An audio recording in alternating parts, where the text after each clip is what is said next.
Bonjour à tous et bienvenue pour ceux que je n'ai pas encore rencontrés. Moi, je m'appelle Jeanne Lannoy, je suis responsable communication de l'ARIA Hauts-de-France. Et donc, on est ravis de vous accueillir sur ce webinaire organisé par Marie-Christine Moretti, qui est fondatrice de Sésame Expertise et donc une experte en cybersécurité. Donc, le webinaire est d'ores et déjà enregistré. Donc, vous pourrez de toute manière le récupérer et le revisionner si l'envie vous en prend. Quelques règles de base de bien couper vos micros, mais je vois que c'est le cas pour tout le monde, donc c'est bon. Et si vous avez des questions, soit les noter d'un côté ou soit les inscrire directement dans le chat. Marie-Christine a prévu un temps d'échange à la fin de ce webinaire. Voilà. Eh bien, bon webinaire. Merci beaucoup, Jeanne. Donc, bonjour à tous. Donc, aujourd'hui, un webinaire sur la cybersécurité industrielle et notamment dans le milieu automobile, qui est important en termes de normes et d'exigences dues aux différentes exigences de l'UNES 155.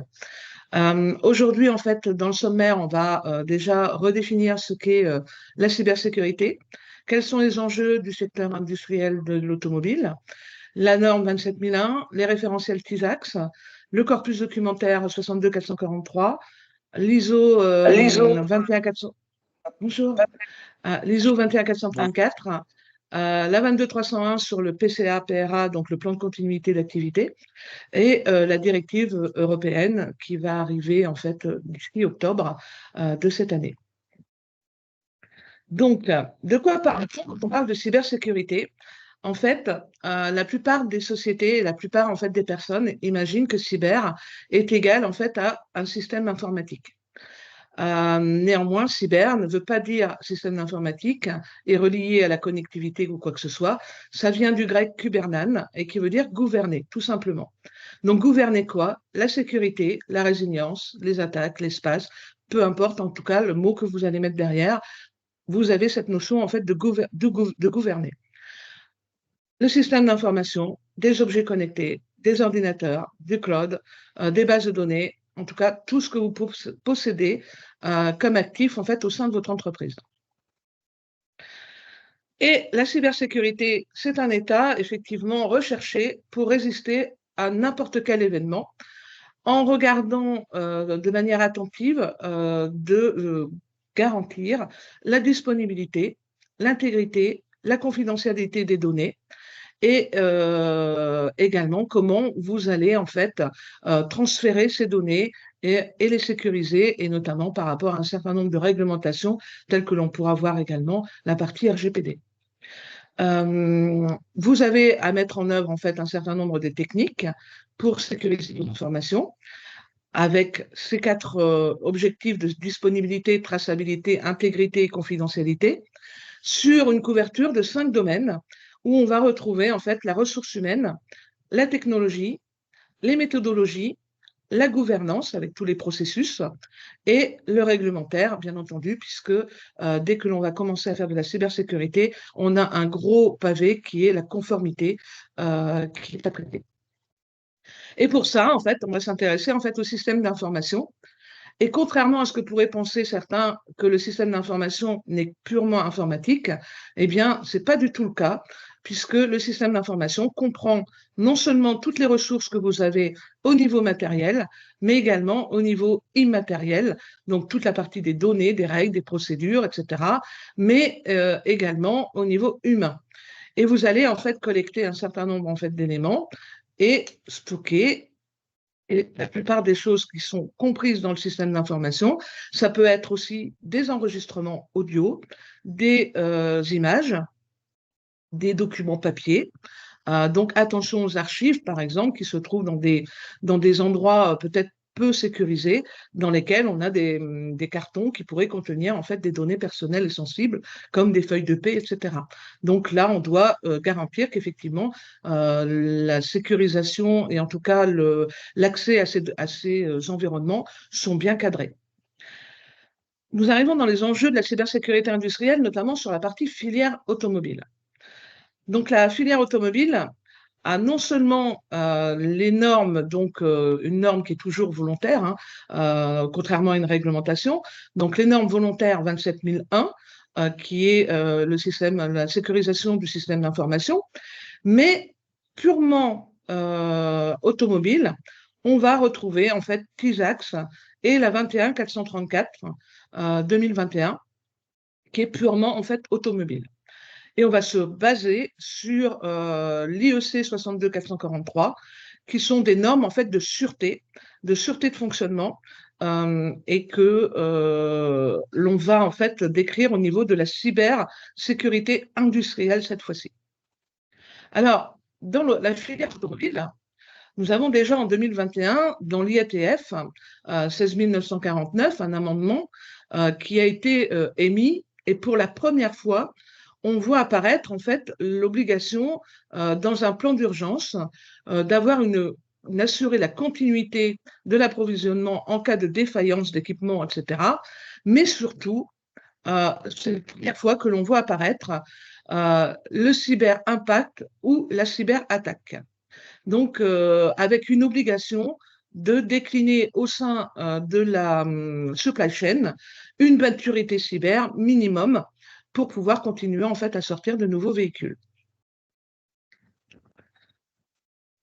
Dans l'automobile, on se souvient tous en fait en 2017 le WannaCry dont Renault a été victime et qui est arrivé juste sur un Windows XP par une vulnérabilité logicielle, avec les conséquences que l'on connaît.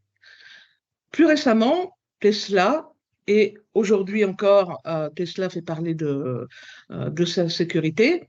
Faut savoir qu'en fait que le véhicule ne peut être démarré qu'à partir du moment où il est connecté en fait au serveur Tesla. Si on coupe le serveur Tesla, eh bien écoutez, les utilisateurs de Tesla ne pouvaient plus démarrer en fait leur véhicule. En 2021, on a le cas d'un équipement automobile allemand, par exemple, qui a été victime de ransomware, qui a bloqué complètement en fait la production, toutes les mesures qui étaient mises en place, et en cause, ce sont les machines connectées et qui étaient uniquement paramétrées sur un serveur, avec aucune possibilité de fonctionner en fait localement. Donc pas de mode dégradé, ce qu'on appelle en fait le fonctionnement en mode dégradé. Et donc il n'y a pas eu à l'époque pris en compte en fait les risques sur le plan de continuité d'activité ou de reprise d'activité. La raison pour laquelle je vais vous présenter la 22301 tout à l'heure. Donc ça, ce sont quelques exemples, mais vous en avez bien d'autres. Hein. 2020-2022, vous avez en fait toute une série en fait d'entreprises telles que vous pouvez les voir affichées, qui ont été également en fait victimes soit de cyberimpact ou de cyberattaque. Pour cela, dans les normes, en fait, ont été déterminées la 27001-2022 pour la sécurisation du système d'information. Cette particularité en fait de cette norme, c'est de rechercher en fait la sécurité, mais par les risques. Comme beaucoup de normes, enfin comme toutes les normes d'ailleurs de management, l'analyse de risque est un élément intégrant des exigences, en tout cas de ces normes. Et on a un but bien précis quand on fait de la 27001. L'objectif est de protéger l'entreprise contre toute perte, tout vol ou toute altération en fait de données. Et on va définir en fait un SMSI, donc un système de management de la sécurité de l'information, à la fois technique et organisationnel. Il faut savoir qu'effectivement, la 27001 va prendre en compte non seulement l'aspect IT, donc sécurité de l'informatique, l'aspect sécurité des accès, donc la sécurité physique. On va avoir aussi les aspects très peu dans la 27001 par rapport à la 62443, mais quand même, on va s'assurer que les machines de production, etc., sont bien sécurisées également. Et on a cet aspect gouvernance avec les processus et conformité qui est impératif en termes de 27001 notamment. Qu'est-ce qu'on va rechercher? La sécurité de l'information, la confidentialité, l'intégrité, la disponibilité, l'authenticité des données, donc l'authentification plus l'intégrité, une auditabilité en fait des éléments avec la traçabilité et surtout les non-répudiations des informations. Une fois qu'on a son système de management de la sécurité d'information de l'entreprise, on va prendre en fait toutes les mesures, qu'elles soient macro ou micro, dans le contexte de l'environnement de l'entreprise. Donc, on va prendre toutes les parties prenantes, ce qu'on appelle les parties prenantes, et on va regarder comment l'entreprise va fonctionner par rapport à son environnement et comment elle va être amenée en fait à émettre son analyse de risque où l'on va utiliser par exemple des méthodes IBIOS pour la 27001, qui est une méthode en fait qui a été définie par l'ANSSI, ou sur le site de l'ANSSI, vous pouvez retrouver en tout cas les guides de bonnes pratiques, et qui a surtout en fait une analyse de risque basée sur le business. Donc c'est vraiment très très important.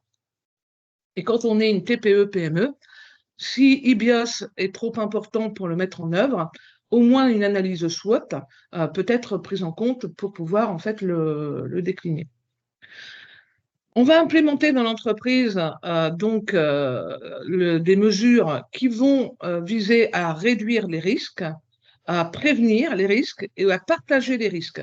D'où l'importance en fait de tout le juridique dans les contrats que vous avez avec les différents prestataires, et notamment, puisque là on est dans la cybersécurité, dans les aspects gouvernance, quand vous faites de l'infogérance, du cloud, etc., bien regarder en fait les contrats juridiques pour vérifier effectivement que vous êtes sécurisé à ces niveaux-là. Et puis, vous allez devoir, en fait, accepter le risque, par exemple, le cas échéant, parce que le risque serait vraiment trop coûteux, ou parce que finalement, vous avez mis tellement de mesures et contre-mesures en place que le risque a été tellement réduit qu'il n'est plus nécessaire, en fait, d'aller beaucoup plus loin et donc d'accepter un risque résiduel. Les mesures choisies sont alors référencées dans une déclaration d'applicabilité qui est obligatoire, c'est-à-dire que quand vous allez prendre en compte de réaliser un audit 27001, vous devez mettre en fait, réaliser la déclaration d'applicabilité, c'est-à-dire mettre le contexte et le périmètre, définir le périmètre en tout cas de l'application de cette 27001. Et si vous excluez des exigences, il va falloir à ce moment-là prouver que vous n'en avez pas besoin. La 27001-2022, donc toute récente, puisque l'ANF a été diffusée en fait en 2023, on va retrouver bien sûr la 27002 comme dans toute norme en fait de management. Ce sont les bonnes pratiques que l'on va retrouver dans les numéros 2 des différentes normes. Et la 27001 est constituée donc 2022 de 7 chapitres, de 4 groupes de clauses de contrôle, donc que ce soit sur l'organisationnel, sur le personnel, donc toute la partie RH, etc., sur la partie sécurité physique et surtout sur les techniques et les technologies, tout un panel en fait d'actions de sécurisation de ces éléments-là. Et on va retrouver 93 mesures de sécurité qu'il sera impératif en fait à traiter, cryptographie, etc. Et on va retrouver sur la 27001-2022, qui n'était pas présent dans la 27001-2013, les processus obligatoires. En 2013, les processus n'étaient pas une obligation. On va traiter des plans, donc des plans de traitement de risque, donc décliner un certain nombre d'actions pour réduire le risque, à long terme, à court terme, et puis surtout des indicateurs qui vont permettre effectivement de pouvoir vérifier que la sécurité est bien présente et que vous ayez en fait du PDCA, comme dans toute norme en fait de management. Le PDCA, c'est Plan, Do, Check, Act, l'amélioration continue. J'en arrive à TISAX, qui est une des exigences exclusives sur la partie en fait automobile. Et TISAX, c'est une association allemande qui s'appelle ENX, donc qui a été fondée en 2000, qui a émis en fait ce référentiel dans un groupe de travail avec Audi, BMW, Bosch, Continental, Daimler, etc. Et cette association a fait énormément en fait de lobbying au niveau européen et au niveau en fait des groupes automobiles pour que ce soit un référentiel en fait de maturité cyber sur toute la supply chain et que ce soit devenu en fait une exigence donc pour pouvoir continuer à avoir des commandes sur certains constructeurs allemands, mais certains constructeurs français ont pris également le pli d'imposer en fait TISAX, surtout depuis que la nouvelle version de TISAX qui est en application à partir de avril 2024 est traduite dans toutes les langues, ce qui n'était pas le cas auparavant, ce n'était qu'en anglais, allemand, mais ce n'était pas en français, et des exigences supplémentaires avec un renforcement de la 62443, donc de la cybersécurité industrielle. Le référentiel TISAX pour Trust Information Security Assessment Exchange est basé en fait sur différentes normes et la principale, c'est la norme 27001 et la 27002 qui sont les normes, enfin les bonnes pratiques de la 27001. Un maître mot, c'est la confiance dans les échanges. Donc, TISAX va permettre d'attester sur des critères objectifs la mise en place en fait, de mesures de sécurité par rapport aux différents objectifs qui ont été déterminés. On a 4 thèmes principaux: la sécurité de l'information, les connexions aux parties intéressées, donc c'est le partage d'informations tiers de manière sécurisée, la gestion des prototypes et management des données prototypes, la protection des données dans leur ensemble, et qui vont se décliner en fait en 3 niveaux. On va avoir un niveau, ce qu'on va appeler un AL1, AL2, AL3, donc un niveau réduit qui ne va pas nécessiter en fait d'intervention d'un organisme d'audit, tierce partie, c'est de l'autodéclaration. Et on va avoir 2 niveaux, un normal et étendu, le normal étant un AL2, l'étendu l'AL3, et l'AL2 en fait va se baser sur les principes de la 27001. On va voir que pour la L3, c'est une autre chanson puisque on va intégrer en fait de multiples normes et qui va complexifier la réponse en fait des équipementiers par rapport à ce référentiel. Le contexte avec des objectifs. Donc, c'est une norme mondiale, hein, donc, dans toute la partie automobile, qui établit un niveau commun de sécurité pour l'automobile, qui va assurer une reconnaissance commune et également d'être comparée par rapport à la qualité des évaluations. Et il y a des échanges en fait de bonnes pratiques. Et chaque participant, contrairement à une 27001 où quand vous avez en fait votre certification, vous êtes inscrit en fait de manière automatique sur un portail. Là, vous avez la possibilité de révéler ou pas votre degré de détail par rapport à la note que vous avez obtenue. L'évaluation TISAX assure qu'un système de management de sécurité de l'information est bien déployé et surtout qu'il est piloté. Et surtout, on va appliquer ces exigences à toute la phase du cycle de vie du véhicule. C'est-à-dire, on va partir de la conception jusqu'à la fin de vie en fait, du véhicule. Le périmètre, on va avoir les informations qui vont permettre les besoins de production importants, qui vont présenter les besoins de protection très importants, des protections des pièces et composants de prototype, le cas échéant, des protections du véhicule prototype, quand c'est le cas, les traitements des véhicules de test, donc tout ce qui va être test, etc., est fortement en fait pris en compte dans TISAX. Les protections des prototypes durant les événements, les films, le shooting, etc. Ça veut dire qu'on a des sociétés aujourd'hui qui font du marketing, mais dans l'automobile, qui vont faire du TISAX, alors qu'elles ne sont pas dans le milieu automobile. Et surtout, on a des gros aspects sur la protection des données, conformément déjà au RGPD, mais également, en fait, par rapport en fait, aux sous-traitants tels que vous pouvez avoir sur les exigences que vous avez en fait avec les différents sous-traitants que vous avez sur les données que vous leur partagez. Les enjeux de TISAX, c'est également de répondre non seulement aux questions, donc il y a plus d'une centaine de questions qui sont posées, donc il va falloir y répondre, mais il va falloir en plus émettre un niveau de maturité par rapport à ces questions. Donc, avec 6 niveaux de maturité, de 0 à 5. 0 étant que vous n'avez rien mis du tout. Donc là, c'est quasiment éliminatoire, c'est une non-conformité, hein, voire majeure.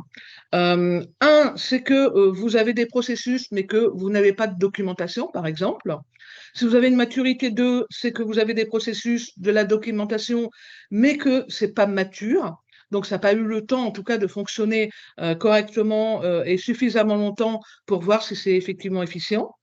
Le niveau 3, on va estimer que c'est une maturité, mais sans indicateur. Donc, vous n'avez pas encore les indicateurs qui tournent. Le niveau 4, c'est que les indicateurs tournent et que là, vous avez effectivement une maturité qui est prouvée. Et le 5, là, vous avez franchement une maturité totale sur l'ensemble en fait, des processus et que le PDCA est bien mis en œuvre, hein, donc que chaque année, c'est revu en œuvre, etc. Donc, il est impossible d'avoir des niveaux 5 après la première évaluation TISAX, mais bien au bout de quelques années, puisque on sait qu'effectivement, ça a fonctionné. On va retrouver en fait des méthodes d'évaluation donc en niveau AL1. C'est de l'autodéclaration hein, sur le site de NX. Vous pouvez le faire labelliser malgré tout par un certificateur en demandant que votre AL1 soit regardé et soit validé par un auditeur. L'AL2, là, on est sur du distanciel au niveau de l'audit et la durée de cette AL2 peut durer entre 0,5 jours et 2 jours. Donc là, on va regarder toutes les données probantes, donc avec des tests de plausibilité.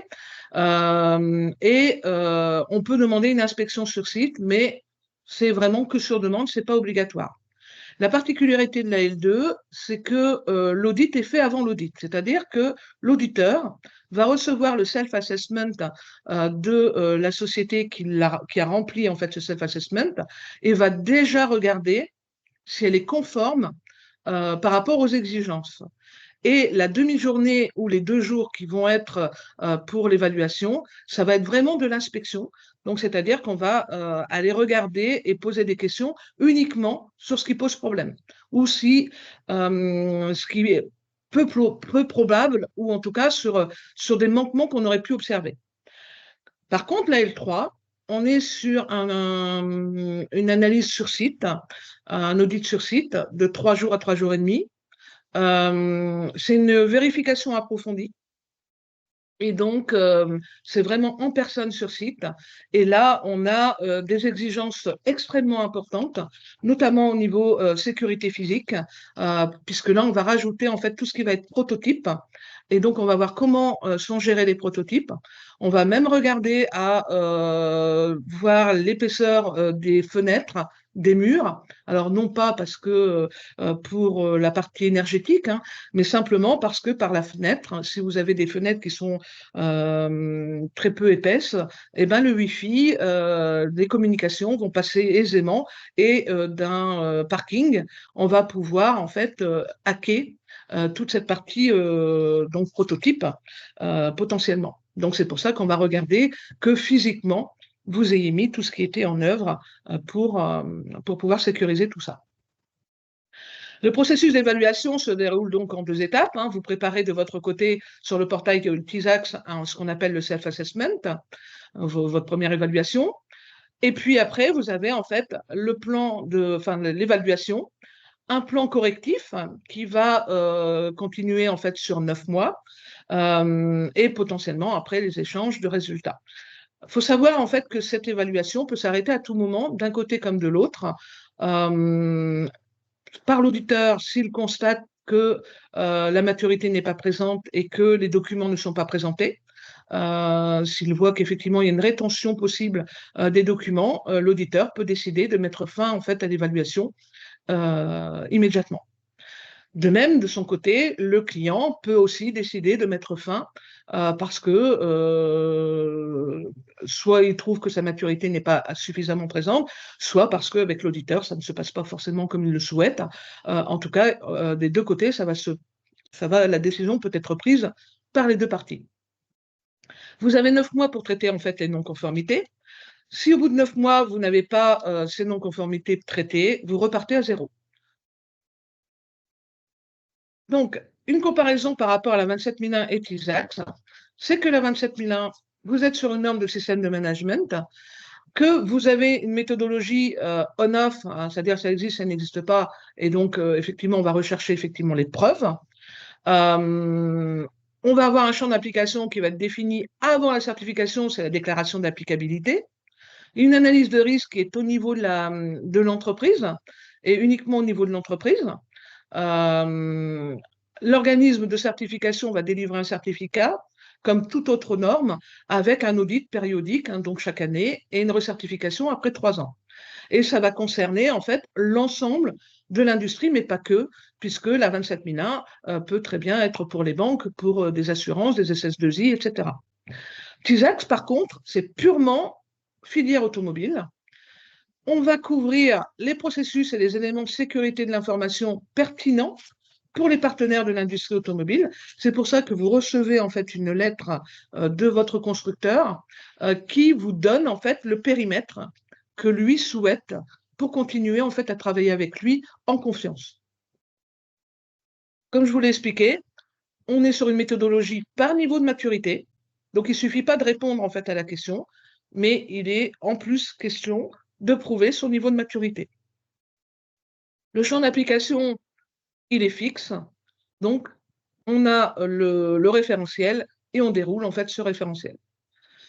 L'analyse des risques, par contre, elle n'est pas basée que sur l'entreprise, mais elle est basée sur le groupe de travail VDA-ISA. Et donc, dans le groupe de travail VDA-ISA, en fait, on va prendre en compte pour l'analyse de risque la norme IEC 62443-3-2, qui est la norme en fait de cybersécurité au niveau industriel, de cybersécurité industrielle. On va avoir qu'un label, un enregistrement d'échange, qui va être valable 3 ans, et il n'y aura pas d'audit en fait entre-temps. C'est le principal en fait différence avec la 27001. On va considérer qu'un ANEL 2 va correspondre à peu près à la 27001, sauf sur les niveaux de maturité. Dans TISAX, on ne prend pas en compte que la 27001.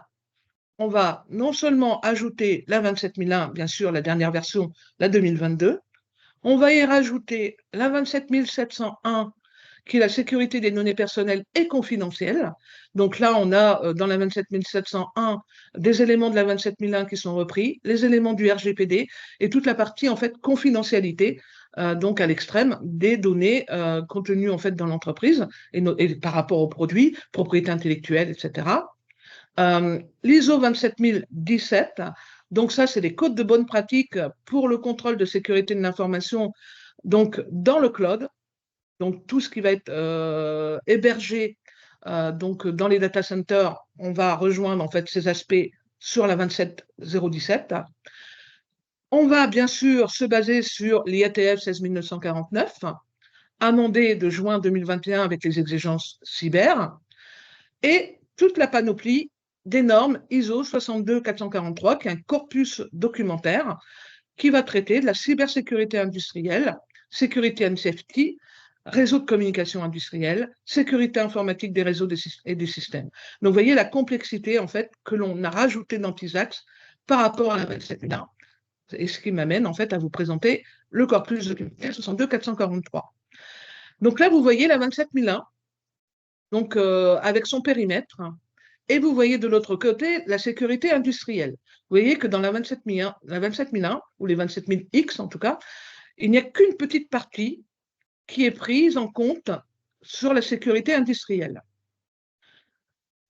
Ce qui va les rejoindre, c'est la 62443, la cybersécurité industrielle, ainsi que le corpus documentaire de la sécurité donc plutôt fonctionnelle de la 61508, où on va retrouver tous les logiciels notamment, et sur la partie en fait sûreté de fonctionnement industriel qui est imbriquée par rapport en fait à ces deux corpus documentaires.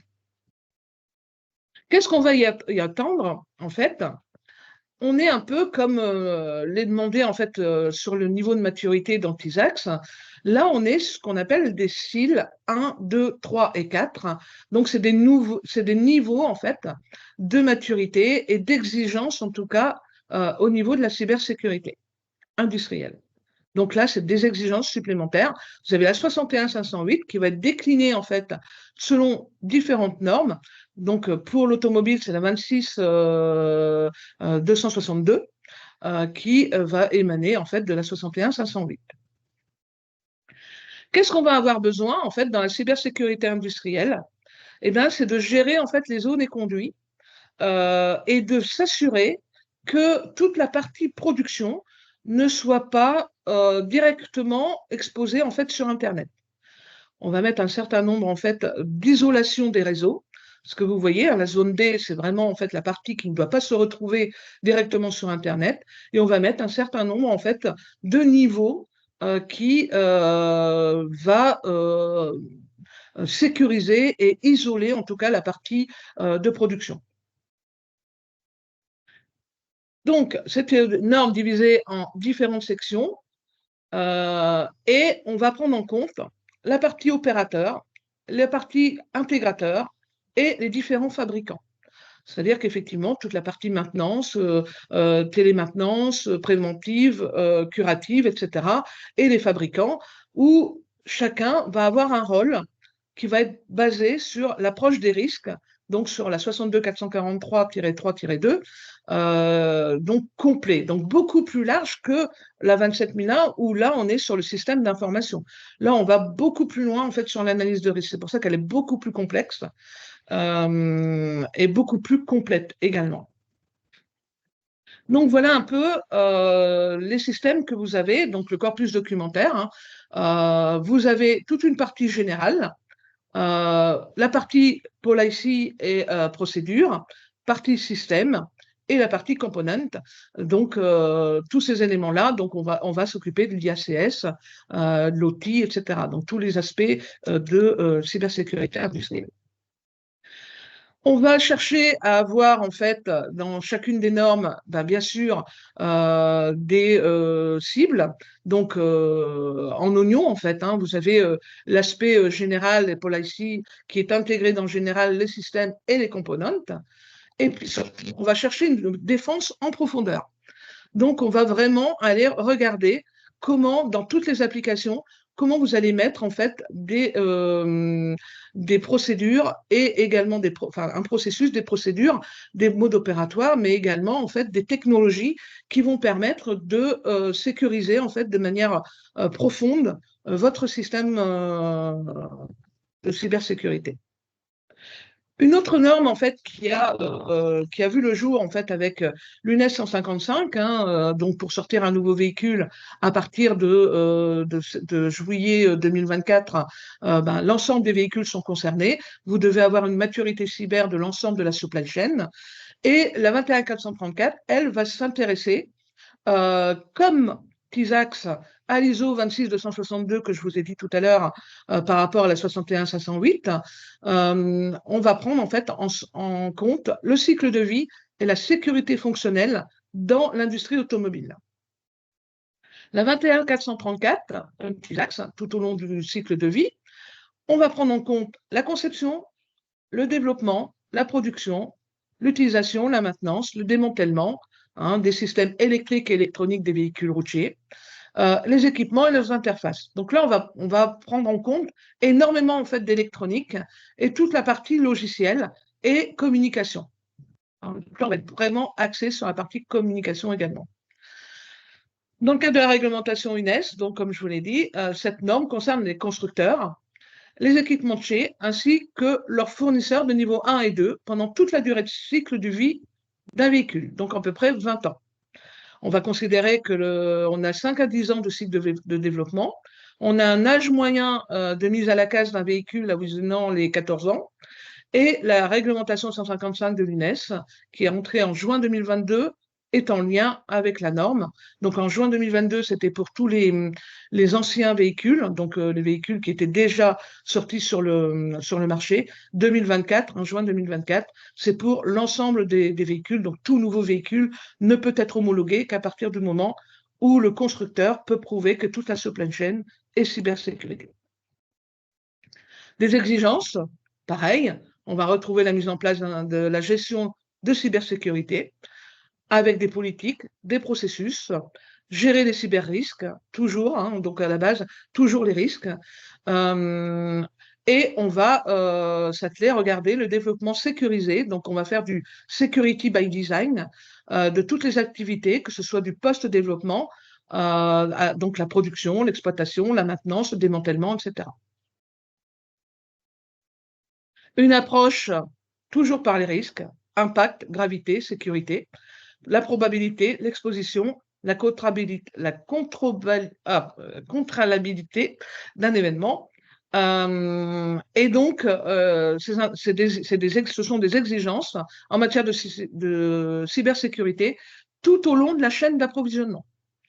C'est pour ça qu'aujourd'hui, qu'on soit un grand groupe ou une TPE, dans le milieu automobile, on a l'obligation, en fait, ce n'est plus une option, on doit faire de la cybersécurité. Donc, les exigences, comme je vous l'ai dit, hein, les différents niveaux, hein, niveau de sécurité, comme pour TISAX, on va retrouver, en fait, là, 5 niveaux, de 0 à 4, où vous avez, en fait, des exigences qui sont importantes et qui sont définies. Pour répondre à tout cela, on a également, comme dans la 27001, comme dans les différentes normes de management aujourd'hui, l'exigence de mettre un PCA-PRA, donc un plan de continuité d'activité, un plan de reprise d'activité. Un plan de reprise d'activité ou de continuité d'activité ne prend pas en compte que la cybersécurité. On est bien sur l'ensemble en fait de l'activité et de l'action de l'entreprise, en tout cas dans son marché. Vous devez en fait anticiper donc la reprise d'activité, la continuité d'activité par rapport à un impact, là je vais vous parler que de cyber aujourd'hui, hein, mais ça pourrait être un incendie, ça pourrait être des dégâts des eaux, ça pourrait être plein d'autres événements, hein, une perte d'un bâtiment ou autre. Là sur la partie cybersécurité, on va regarder que l'ensemble des activités puissent continuer, quel que soit en fait le risque que vous allez subir, le sinistre que vous pouvez subir ou les impacts. Pas oublier les impacts. On peut très bien ne pas avoir été cyberattaqué et ne plus pouvoir continuer à travailler parce que notre principal fournisseur a été lui-même attaqué et nous subissons les impacts. Qu'est-ce qu'on va faire en fait pour faire un PCA-PRA? C'est qu'on va anticiper la possibilité de continuer en mode dégradé. Donc, ça veut dire qu'à tête reposée, vous allez écrire une continuité d'activité en prenant toujours en compte votre business. Donc, il va falloir déterminer quel est votre business, pour qui vous travaillez, pourquoi, avec qui, avec quoi, etc. Donc, vous allez faire un bilan d'impact sur votre activité de tout ce que vous faites, une cartographie totale de toutes vos ressources. Hein, donc, les ressources, c'est aussi bien les ressources humaines que les ressources matérielles, les ressources technologiques, enfin, tout ce que vous allez utiliser en tout cas dans votre entreprise, les moyens nécessaires pour continuer ces activités et déterminer en fait les dépendances que vous avez, qu'elles soient internes ou externes, avec, enfin, pour continuer votre activité. Je prends un exemple. Vous avez un logiciel ERP qui est en SaaS, donc Service as a Service, sur le cloud, qui n'est pas hébergé chez vous. Vous avez soit vous n'avez plus Internet. Alors, si vous n'avez pas Internet, là, vous ne pouvez pas vous connecter à votre service. Comment vous allez faire pour pouvoir travailler? C'est là qu'il va falloir déterminer un mode dégradé pour pouvoir continuer à travailler. Par contre, ça peut être votre fournisseur donc de RP qui soit cyberattaqué. Et là, vous n'avez plus accès à rien. Vous pouvez avoir aussi ce même ERP qui est en liquidation.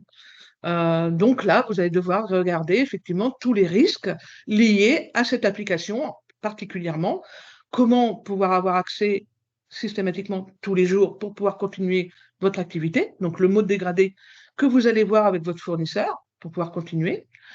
Et vous avez aussi, de manière anticipée, à regarder au niveau juridique et au niveau technique, est-ce que tout a été déployé en fait en langage standard? Parce que si c'est un langage propriétaire et que l'entreprise n'existe plus, vous allez avoir une problématique en fait pour retrouver un prestataire.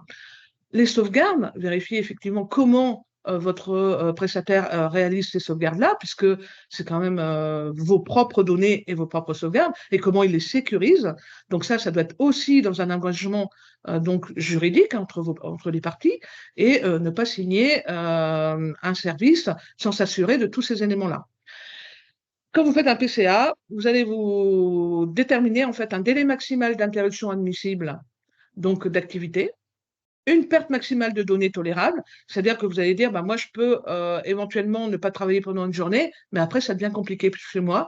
Donc, ça va déterminer en fait votre niveau de maturité à mettre en place par rapport au risque que vous avez pour pouvoir continuer à travailler et ne pas avoir en fait un sinistre qui soit trop impactant au niveau de votre entreprise.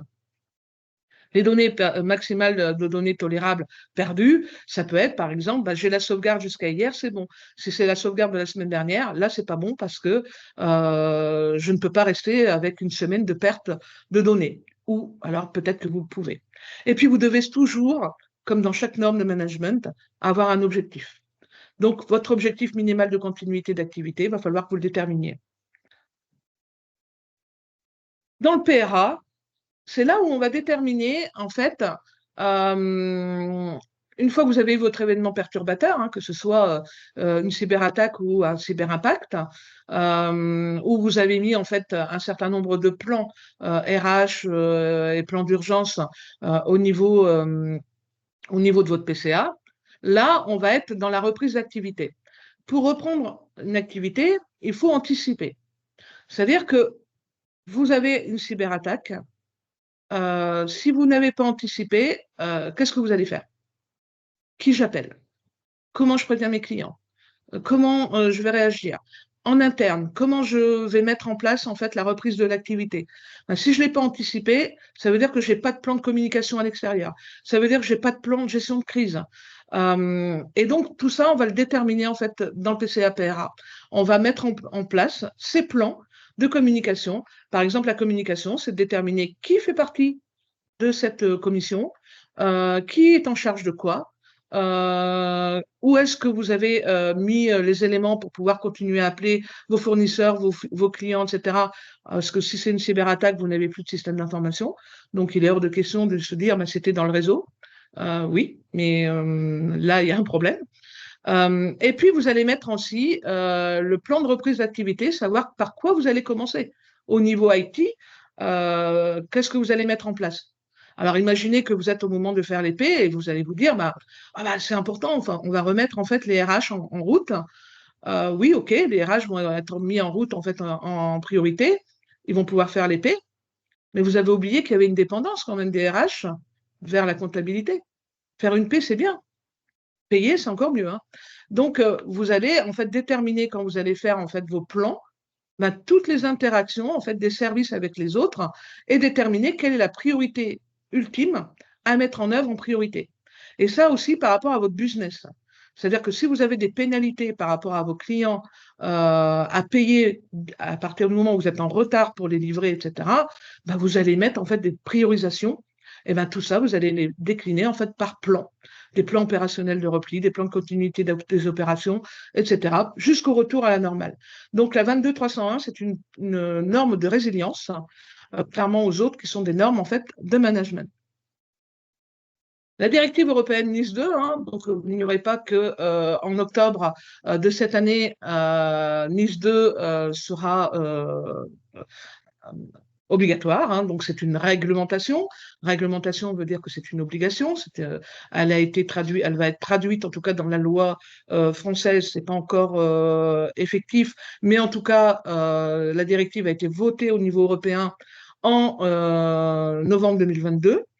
Un certain nombre en fait d'exigences de NIS2 sont d'emblée exigibles en fait pour chaque pays sans revue par la loi française, hein, donc c'est d'emblée. Et dedans, vous allez retrouver en fait renforcer la résilience des infrastructures critiques. Il y a eu par rapport à NIS 1 hein, qui existait déjà en 2000.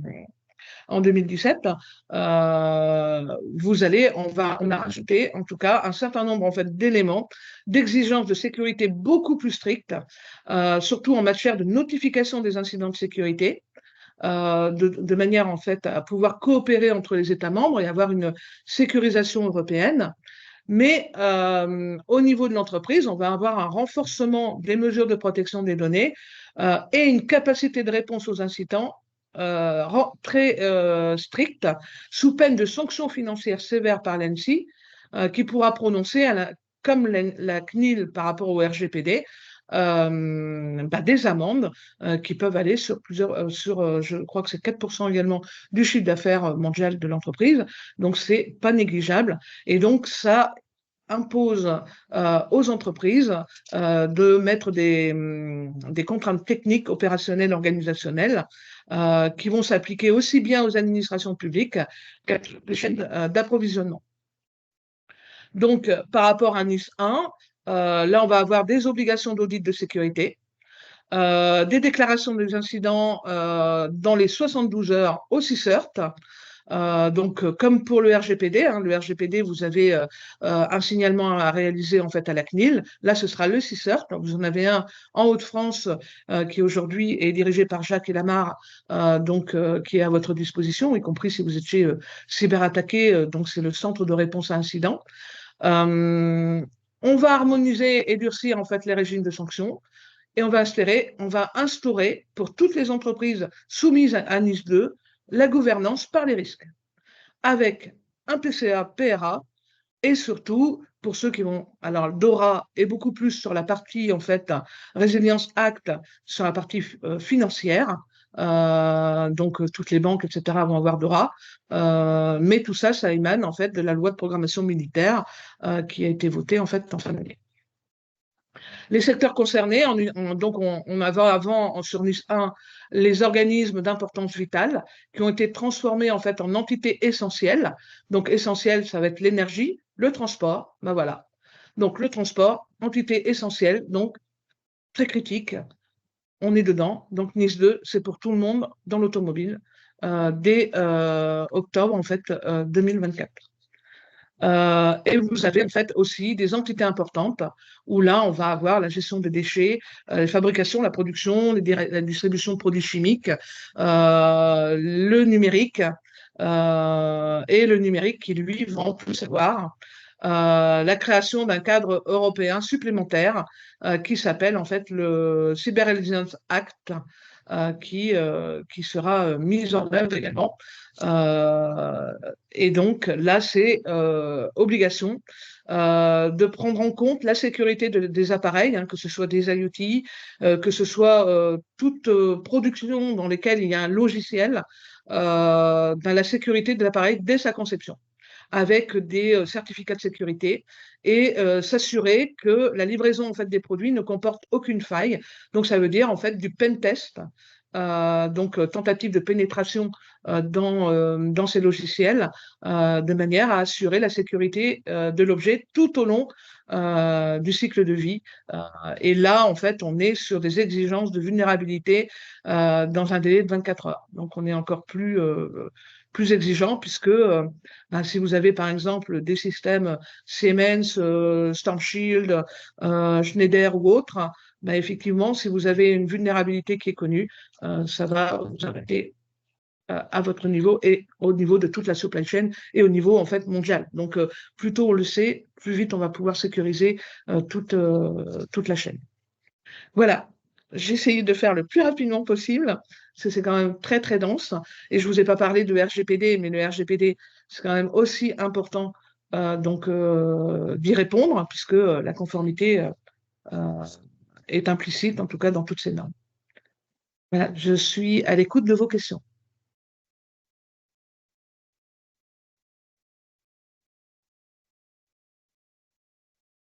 Avez-vous des questions? Oui, bonjour. Moi, j'ai une question. Oui. Par rapport au niveau 2, niveau 3. Je fabrique un produit, je sous-traite une partie, je dois ajouter des composants, je sous-traite à quelqu'un. Oui. Je dois lui demander aussi d'être TISAX ou Alors, pas forcément TISAX. En fait, on a l'obligation en fait, d'avoir une maturité cyber à tous les niveaux, donc toute la supply chain. D'accord, C'est-à-dire que vous êtes soumis à une exigence, qu'elle soit 27001, TISAX, enfin, peu importe le niveau en tout cas que vous demande en fait votre constructeur.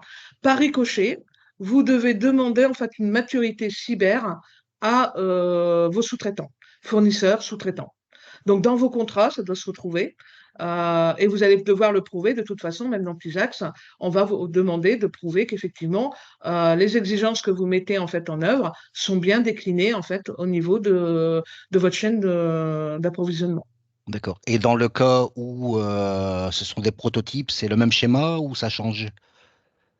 C'est exactement le même schéma, en fait, sauf que là, vous allez rajouter, comme c'est des prototypes, toute la confidentialité, donc toutes les NDA qui vont être renforcées et s'assurer qu'effectivement, chacun de vos constructeurs, vos fournisseurs sous-traitants garantissent que la confidentialité, donc pas de photos, pas de films, pas d'envoi de plans par mail, etc. Donc, tous les échanges vont devoir être faits sur des plateformes sécurisées pour éviter effectivement que vous retrouviez sur Internet un fichier d'un prototype, par exemple. D'accord, merci. De rien.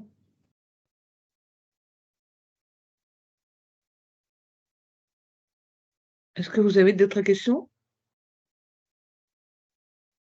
Bah pareil, il y a encore une autre question. Oui, On utilise beaucoup d'automates, robots et autres. oui. On donne l'accès à nos sous-traitants, hein, des gens comme Alors, ABB pour pas les citer. NDA, c'est suffisant? non. Là, vous êtes en fait dans la cybersécurité industrielle, donc Hmm, vous êtes donc par rapport aux automates, donc vous avez hmm. les IACS, OT, donc Operational Technology. Donc vous devez en fait, par rapport à votre réseau, déjà faire segmenter et isoler en tout cas vos automates. L'IHM doit pas être sur le même niveau de sécurisation que l'automate, donc l'automate est tout en bas. L'IHM est sécurisé entre l'automate et l'IHM. Et vous devez, en fait, quand vous donnez accès à une société extérieure pour faire de la maintenance ou qu'elles soient anticipées, des mises à jour, etc., vous devez fermer les ports et les ouvrir qu'au moment où vous les autorisez à rentrer. Alors, D'accord. ça a double Hmm, aspect. Ça hmm. a un double aspect. C'est premièrement que votre sous-traitant ne rentre pas quand il veut. Imaginez, et ça s'est déjà passé, des sociétés dont le personnel a été limogé. Ça s'est très très mal passé. Ce personnel a essayé de se faire embaucher chez certains des clients. Les clients ne les ont pas embauchés. Cette personne-là s'est vengée non seulement de son employeur actuel, mais des clients qui ne l'avaient pas embauché. Il avait tous les accès pour aller en fait sur les automates, etc. Et il a mis toute la chaîne par terre. Il est intervenu, il a tout mis par terre, et que donc vous avez été, enfin les sociétés ont été victimes collatérales par une mauvaise pratique. Le fait de fermer, c'est que premièrement, vous savez que votre automate et votre installation fonctionnent là, ça fonctionne. Vous faites un état des lieux, vous dites OK, moi tout fonctionne aujourd'hui. J'interviens pour faire en fait une mise à jour ou une maintenance, et puis ben, vous ne redémarrez pas.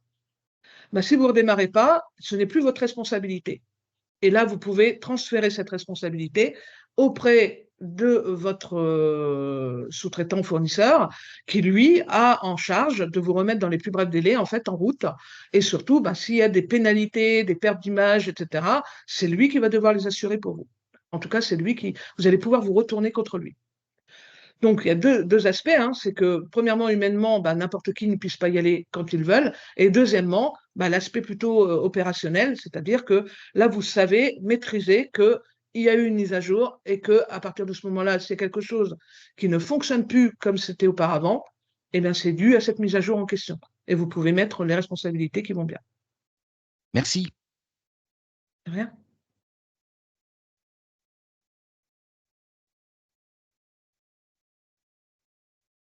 Est-ce que vous avez d'autres questions?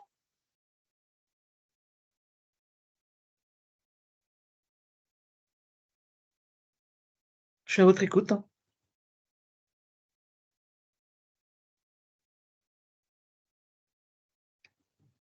Bon. Bon. Ça Il n'y a plus paraissait l'air bien d'avoir de clair. questions. Voilà.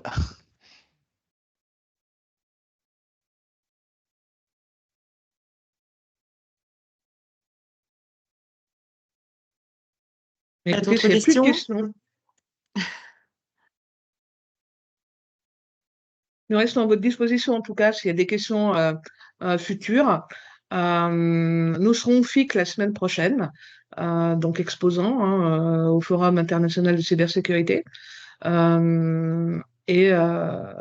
vous avez quelques questions, nous serons heureux de vous y accueillir.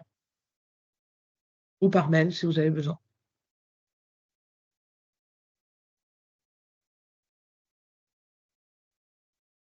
Voilà, j'ai fait en time. Voilà. J'ai fait le plus Parfait. rapidement possible. Bon, le timing a été respecté. Du coup, s'il n'y a pas d'autres questions, n'hésitez pas. S'il y en a encore, je peux encore attendre 1 ou 2 minutes.